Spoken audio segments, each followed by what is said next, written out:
Hi, my name is Charlotte Mahmood, and for my Zoom recording project, I will be focusing on the different significant impacts that obsessive compulsive disorders and its symptoms can have on college-age students' social functioning and academic success. We learned about obsessive compulsive disorders earlier in the semester, but in case anybody needs a little refresher, here's a short definition of OCD. So, OCD is made up of two components, obsessions and compulsions. Obsessions are intrusive and mostly nonsensical thoughts, images, or urges that the individual tries to resist or eliminate. Compulsions are the thoughts or actions used to suppress the obsessions and provide relief. And this is a quote that I pulled from our class textbook just to serve as a little reminder of what compulsive disorders are. And obsessive compulsive disorder, also known as OCD, is a complex mental health condition that can significantly affect many aspects of a person's daily life, including social relationships and academic performance. While often portrayed as a disorder of excessive cleanliness or orderliness, OCD encompasses a wide range of symptoms and behaviors that can vary greatly from person to person. For college students, this variability can be especially impactful as the transition to higher education brings new academic pressures and social expectations. Recent research has shown that OCD not only interferes with social functioning, making it harder to form and maintain relationships, but can also influence academic outcomes in both positive and negative ways. Understanding how OCD manifests in college students is essential for developing effective support systems that can help students thrive both socially and academically. And this is the main question that I aim to answer throughout this presentation. How does obsessive compulsive disorders affect social and academic functioning in college students? Firstly, I will go into detail on social functioning, how OCD symptoms affect the ways that college students function in social situations and their interpersonal relationships. So, various studies have demonstrated that OCD is not a socially homogeneous disorder, and the different ways in which it manifests has distinct impacts on social functioning. For example, in the study entitled The Relationship Between Obsessive Compulsive Disorder Symptom Subtypes and Social Adjustment by Fan et al., they explore how different subtypes of OCD have different effects on areas of social functioning, and they specifically look into the subtypes of hoarding, contamination, symmetry, and doubt checking slash taboo thoughts. They conducted this study using data from 325 adults with a primary OCD diagnosis and found several positive associations with certain subtypes and impaired social functioning. Symmetry, hoarding, and contamination symptom subtypes were all significantly associated with greater overall impairment in social functioning. And both contamination and symmetry subtypes were associated with significant impairments in social and leisure functioning. And this is most likely due to avoidance behaviors and anxiety around contamination or things feeling not just right. Contamination symptoms were significantly linked to impaired functioning in marital relationships, extended family relationships, and family unit relationships. These results suggest that contamination symptoms may disrupt family dynamics and roles, potentially due to avoidance, excessive rituals, or family accommodation behaviors. While these findings demonstrate an impaired social functioning with specific subtypes of OCD, doubt checking and taboo thoughts were not positively correlated with any area of impaired social adjustments. So these findings overall show the specific different ways that certain OCD symptoms affect social functioning. Another study by Rosa et al. entitled Clinical Correlates of Social Adjustment in Patients with Obsessive Compulsive Disorder, used validated scales to observe 815 adults with OCD, and this study just reinforces this fact.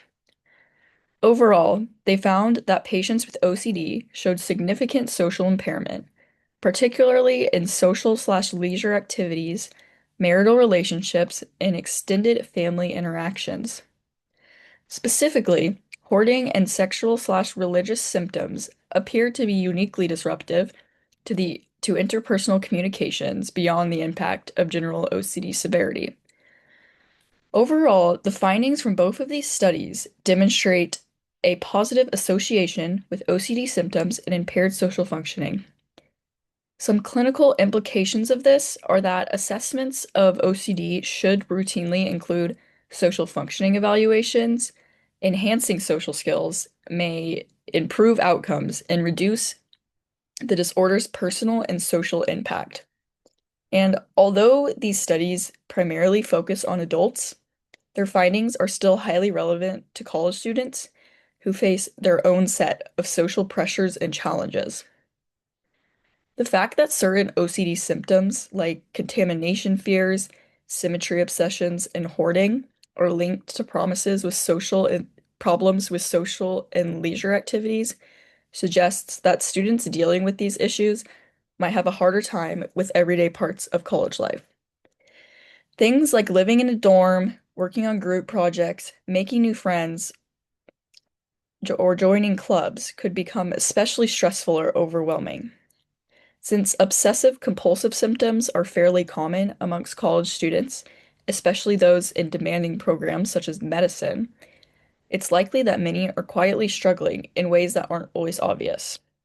Social connection is a huge part of both academic success and mental health in college, so understanding how OCD affects this aspect of student life is very important. These findings point to a need for more research focused specifically on students and for schools to consider adding social functioning assessments and support into their mental health services.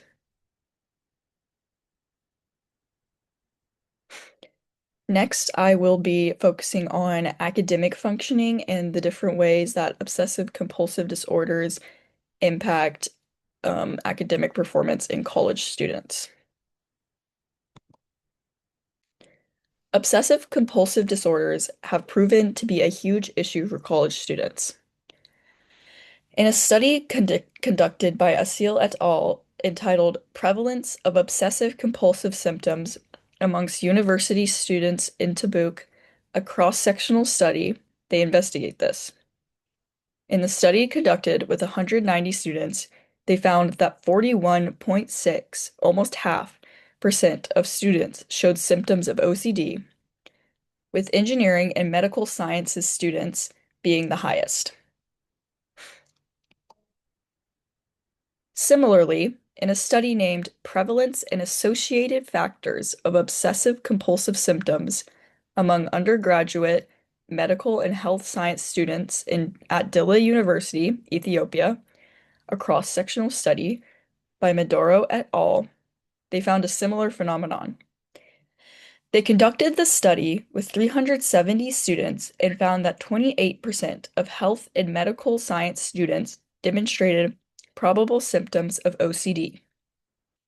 These studies display how prevalent of an issue obsessive compulsive disorders are in college students. So now, what are the actual effects of OCD on academic performance in college students?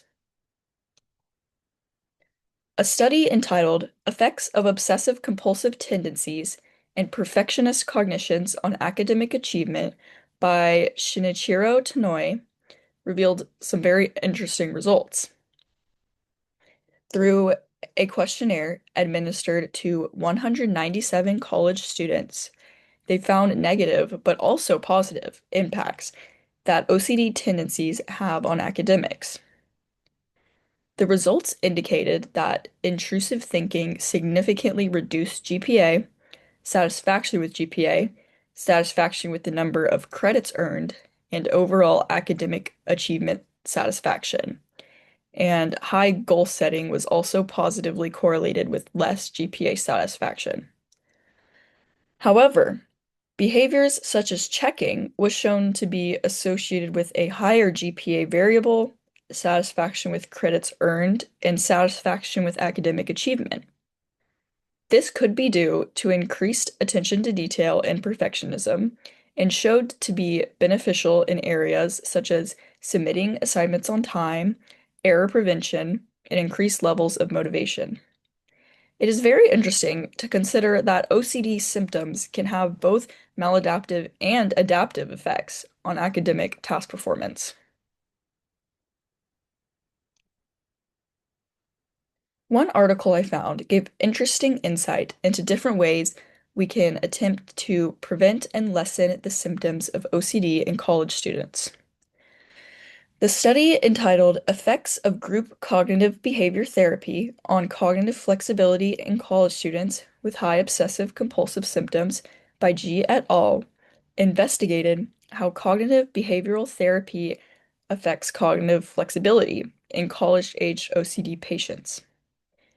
They randomly divided 58 college students with high OCD symptoms into first an experimental group, which received group cognitive behavioral therapy twice a week for 4 weeks, and second, the control group, which received no treatment. They measured post and pre-treatment using various questionnaires and found that CBT significantly reduced obsessive compulsive symptoms and significantly improved cognitive flexibility and psychological flexibility in college students. However, there were no significant improvements found in the control group. This study gives us insight into ways that we can use therapy to greatly reduce OCD symptoms.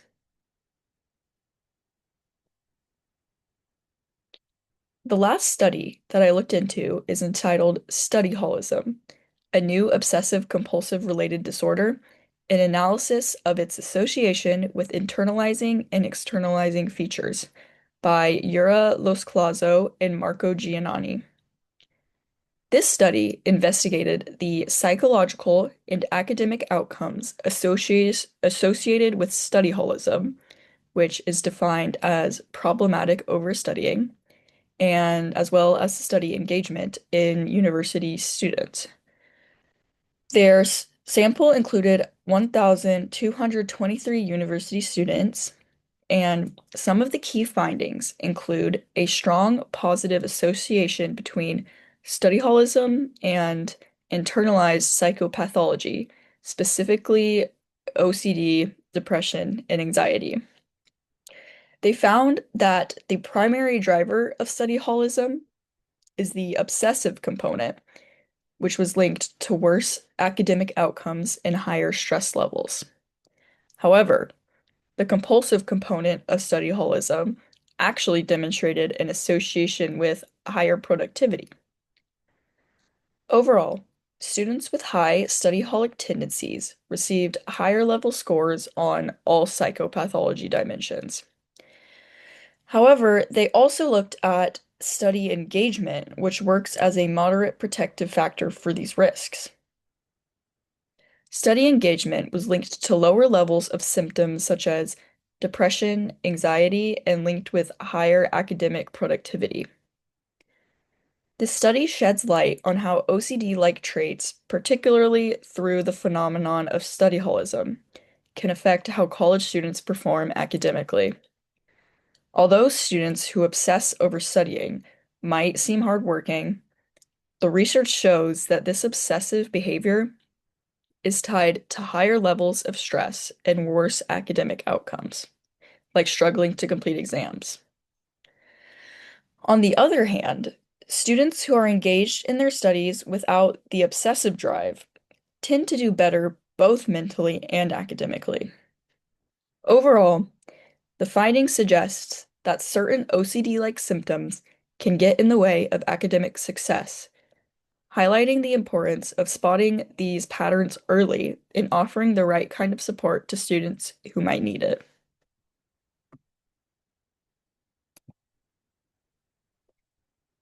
In conclusion, The research makes it very clear that OCD can have a serious impact on both the social and academic lives of college students.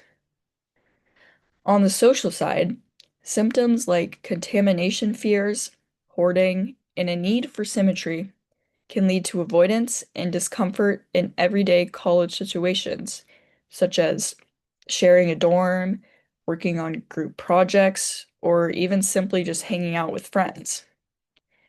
This can leave students feeling isolated at a time in life when social connection is especially important. Academically, the effects are a little bit more mixed. Some OCD related behaviors, like constant checking, can actually help with things like staying organized, avoiding mistakes, and preventing errors on assignments. But more often, intrusive thoughts and perfectionism leads to stress, lower satisfaction with grades, and can eventually even